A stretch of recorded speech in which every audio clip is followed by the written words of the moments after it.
Chaque année, les producteurs de vin passent de longues heures à récolter, fouler, pressurer, fermenter et stabiliser leur vin dans l'espoir de produire un nouveau millésime exceptionnel. Cependant, au-delà du raisin, il existe un élément naturel minuscule et pourtant présent abondamment qui peut agir directement sur l'évolution du vin. C'est l'oxygène. De la vigne au verre, l'oxygène agit directement sur l'évolution du vin en termes chimiques comme organoleptiques, arômes, saveurs, structures et couleurs.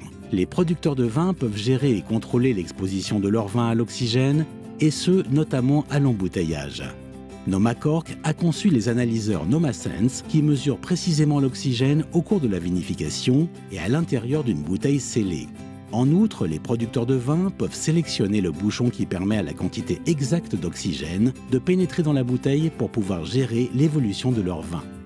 La mesure de l'oxygène et la sélection d'un bouchon permettant une pénétration d'oxygène spécifique sont deux exemples de gestion de l'oxygène. Adopter des stratégies de gestion de l'oxygène est primordial pour contrôler l'évolution du vin après la mise en bouteille et une entreprise, Nomacork, est le leader dans ce domaine. Il arrive très souvent qu'un vin soit détérioré par une exposition à l'oxygène inadaptée. Il est alors question d'une mauvaise gestion de l'oxygène qui conduit à des défauts dans le vin liés directement au bouchon utilisé pour le vin ou au processus de vinification. Un type de défaut du vin, la réduction, survient lorsqu'un vin ne reçoit pas assez d'oxygène au cours de la vinification ou de l'élevage. Cela entraîne l'apparition d'arômes désagréables tels que le soufre ou les œufs pourris et peut souvent être attribué à des bouchons très hermétiques comme les capsules à vis. Un autre type de défaut du vin, l'oxydation, survient lorsqu'un vin est exposé à une trop grande quantité d'oxygène, soit au cours de la vinification, soit à travers le bouchon. L'oxydation peut provoquer l'apparition d'arômes mutés ou déviants tels que les fruits abîmés ou de décoloration. Le fait que le processus de vinification peut continuer à être contrôlé après la mise en bouteille du vin est souvent méconnu.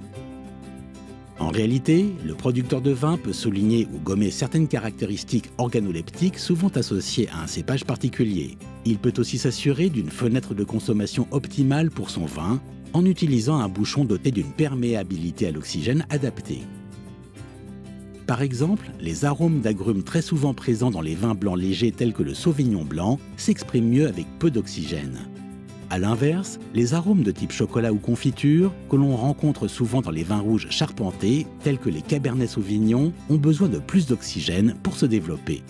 Afin d'aider les producteurs à contrôler l'évolution de leur vin, Nomacork, pionnier dans la recherche sur la gestion de l'oxygène et l'un des chefs de file de la fabrication de bouchons destinés au secteur viticole, propose une gamme de bouchons conçus pour contrôler précisément la quantité d'oxygène qui pénètre par le bouchon à l'intérieur de la bouteille. En utilisant les bouchons Nomacork, les producteurs de vin peuvent gérer l'exposition à l'oxygène de façon fiable et réduisent le risque de vin défectueux. Ils s'assurent que lorsque le vin arrive dans le verre du consommateur, chaque bouteille exprimera parfaitement les arômes et saveurs attendus.